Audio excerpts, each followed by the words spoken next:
The waiting game. When will Leonor announce? Picture the silence of a military courtyard just after dawn. Boots aligned, flags barely moving in the air. And at the center of it all stands Spain's future queen, still, composed, aware that every movement is being measured, not just by instructors or cameras, but by history itself. This is not a moment of announcement. It is a moment of waiting. And that waiting is exactly where Spain's monarchy now lives. Because while headlines search for dates and declarations, the real story is quieter, more deliberate, and far more consequential than most people realize. Behind palace walls, timing is never accidental. For Princess Leonor, nothing arrives early, and nothing arrives without purpose. Every silence is intentional. Every pause is part of a larger design. And that design is not about her as a person, it is about Spain as an institution under pressure. What many outside the palace miss is this: the waiting itself is the message. Imagine the echo of footsteps in a long palace corridor. Each step follows centuries of repetition. Kings before her walked these halls without urgency, because urgency has never been the language of monarchy. Patience is. Continuity is. Control of time itself is power. And this is why the question everyone keeps asking, when will Leonor announce, is quietly the wrong question. Because the crown does not announce on personal schedules. It moves when the state is ready. This is the waiting game. And Spain has played it before. The title returns here not as intrigue, but as instruction. The waiting game is not suspense for suspense's sake. It is Spain's rehearsal for continuity itself. A reminder that monarchy is not spectacle, but consequence. From the outside, the silence feels uncomfortable. Modern audiences are trained to expect immediacy. Social media rewards speed. News cycles demand constant updates. But Spain's monarchy exists in deliberate contrast to that rhythm. Its strength has always come from restraint. And yet, restraint is being tested. Spain today is not the Spain of past reigns. Public trust must be earned repeatedly. Institutions are questioned. Symbols are scrutinized. And the monarchy, more than ever, must justify its relevance without appearing defensive. This is where Leonor's waiting becomes strategic. But what happens when silence itself becomes a source of pressure? For centuries, heirs were shielded from public impatience. Now, impatience broadcasts itself globally. Every appearance is dissected, every absence interpreted, every non-announcement treated as a statement. Yet within the palace, the calculation remains unchanged. Timing must align with constitutional readiness, not public curiosity. This distinction matters more than it appears. Spain's monarchy is not just ceremonial, it is the living thread of constitutional continuity. Every gesture echoes governance, reminding citizens that the crown stands above politics yet within law. Leonor's formation is not personal branding. It is state preparation. And preparation takes time. Notice the way she carries herself in public appearances. The posture is disciplined, almost restrained. There is warmth, but never informality. Confidence, but never improvisation. These are not aesthetic choices. They are signals of institutional training under scrutiny. Observers often describe these moments as symbolic. But symbolism in monarchy is never empty. It is functional. Here is the first clue few people consider: body language. When Leonor appears, she does not rush toward relatability. She leans into composure. That choice tells us something important. The palace is not accelerating her public role, it is stabilizing it. Stability always comes before declaration. And that raises a deeper question. If everything is so carefully paced, what exactly is the crown waiting for? Media reports offer the second clue. Headlines frame the situation as anticipation, speculation, sometimes even pressure. But insiders describe something else entirely: alignment. Alignment between her education, her military formation, and Spain's broader institutional calendar. It's rarely explained in full context, but Spain's monarchy moves in parallel with the state's long-term rhythms. Elections, political climates, national moments of cohesion or tension, all of these matter. An announcement does not exist in isolation. It lands inside a national mood. And the palace is watching that mood closely. But there is a third clue that almost never reaches public discussion. Protocol. Every royal action follows layered rules refined over centuries. Education milestones, military stages, ceremonial thresholds, these are not traditions for tradition's sake. They are safeguards. Each one ensures that when visibility increases, legitimacy is already secured. Even the timing of silence follows protocol. The phrase on the thumbnail isn't just design, it's the monarchy's hidden tension made visible. The wait is not delay. It is discipline. Yet here is where the story tightens. Because patience, while powerful, can also be misunderstood. And when misunderstanding grows, pressure follows. This is where ceremony begins to shift into consequence. Spain's monarchy today exists in a delicate balance. Too much visibility risks trivialization. Too little invites suspicion. Leonor's role is to inherit not just a crown, but that balance itself. And just when it seems controlled, a deeper question emerges. What if the waiting is not about readiness, but about redefining what readiness looks like in a modern monarchy?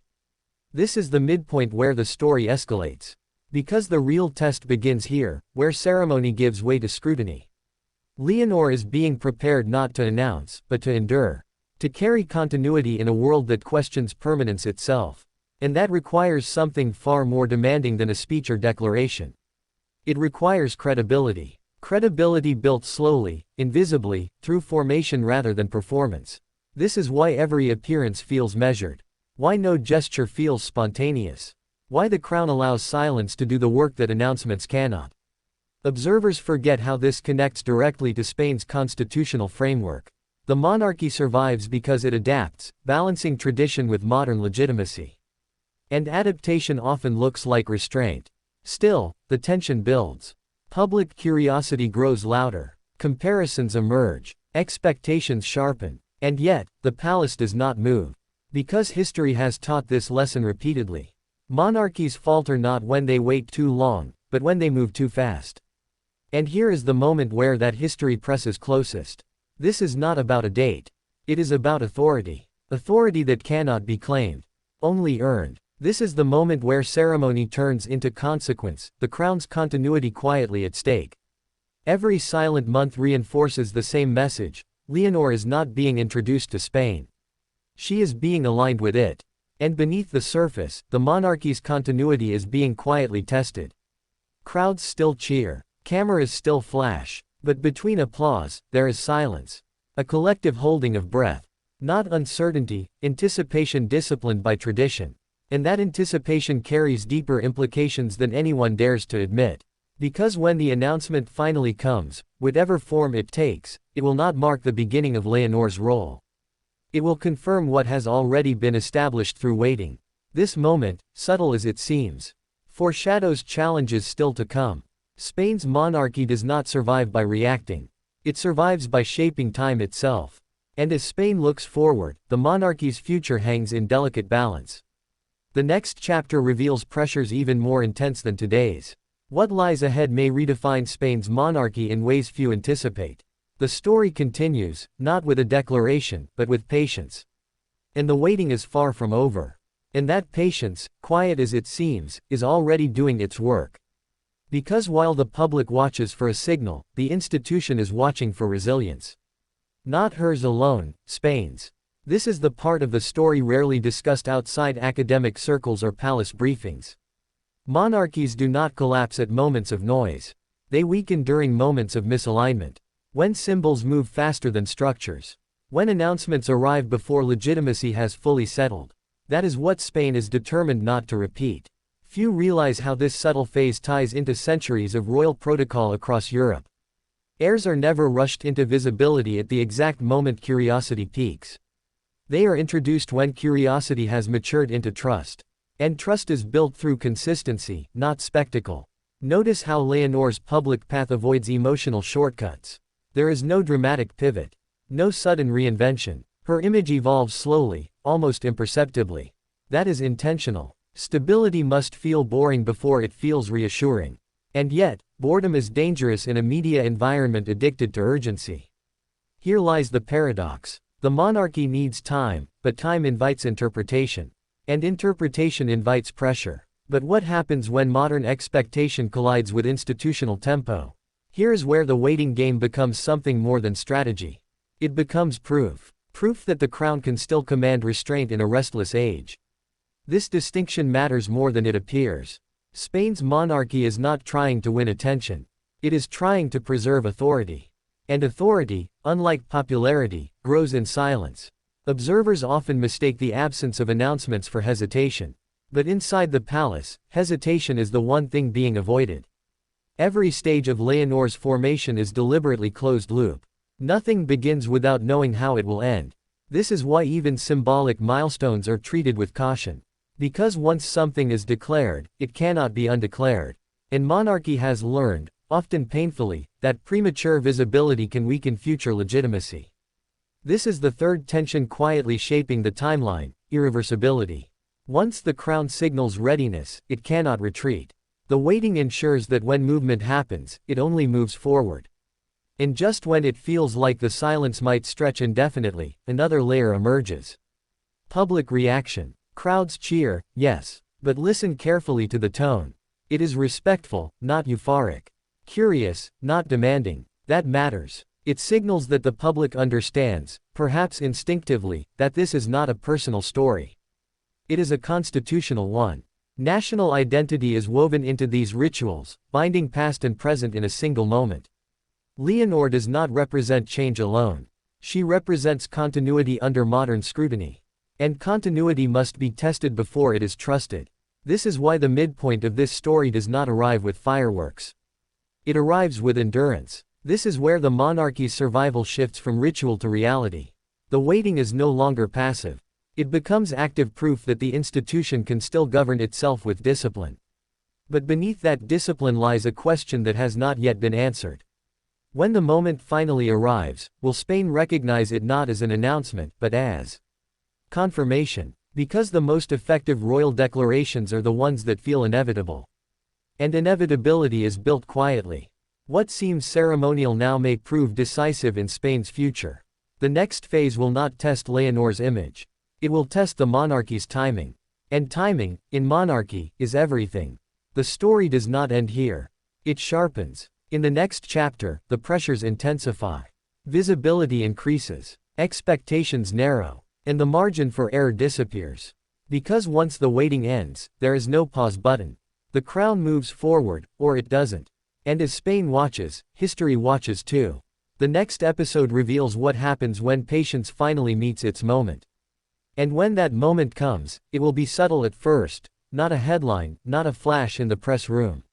A gesture, a signal, something almost imperceptible to the untrained eye. Yet within the palace, every advisor, every officer, every member of the household will recognize it as the culmination of months, sometimes years, of preparation. Notice the deliberate spacing of her appearances. Every engagement, every public photo, every military exercise has been choreographed to build credibility without drawing unnecessary attention. This is the quiet architecture of authority, invisible scaffolding holding a crown above uncertainty. Yet outside, the world is impatient. Journalists speculate, pundits analyze, and social media churns through guesses and timelines. They measure announcements in days, weeks, months, but inside the palace, time is measured in readiness. And readiness is a moving target. And here is the subtle twist: the waiting is also a test of Spain itself. The monarchy observes how citizens, institutions, and media respond to restraint. Public opinion is not just recorded, it is calibrated. Every reaction is data, every headline a mirror. How the nation behaves during the pause matters as much as what happens when the announcement is finally made. Observers forget how this connects directly to Spain's constitutional framework. Monarchs operate above politics, yet within the law. Leonor's measured progression is an embodiment of this principle.